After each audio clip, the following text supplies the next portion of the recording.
திண்டுக்கல் மாவட்டம் வத்தலக்குண்டுவில் விநாயகர் சதுர்த்தியை முன்னிட்டு இந்து முன்னணி சார்பாக 22ஆம் ஆண்டு விநாயகர் சதுர்த்தி விசர்ஜன பொதுக்கூட்டம் மற்றும் சிலை ஊர்வலம் நடைபெற்றது. இந்த ஊர்வலத்தை பாஜக கிழக்கு மாவட்ட தலைவர் முத்துராமலிங்கம் கொடியசைத்து துவக்கி வைத்தார். சிறப்பு அழைப்பாளராக பாரதிய ஜனதா கட்சியின் முன்னாள் தேசிய செயலாளர் ராஜா கலந்து கொண்டார். மேலும் விநாயகர் ஊர்வலத்தில் இந்து முன்னணியினர், பாஜக நிர்வாகிகள் மற்றும் பொதுமக்கள் பலரும் கலந்து கொண்டனர். மேலதாளங்கள் முழங்க இளைஞர்களின் ஆட்டம் பாட்டம் மற்றும் தமிழர்களின் பாரம்பரிய விளக்கான சிலம்பாட்டம் என ஊர்வலம் உற்சாகமாக தொடங்கியது.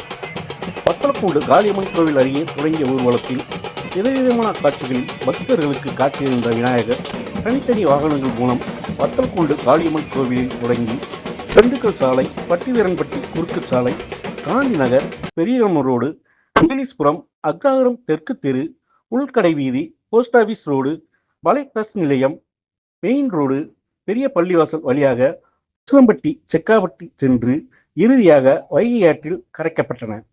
இந்த ஊர்வலத்தில் சிறுவர்கள் ஆர்வமாக கலந்து கொண்டனர். இளைஞர்கள் ஆட்டம் பாட்டத்துடன் மேலதாளத்துடன் ஊர்வலமாக சென்றனர். அனைத்து வழிகளிலும் பொதுமக்கள் விநாயகர் ஊர்வலத்தில் கலந்து கொண்டு வழிபாடு செய்தனர்.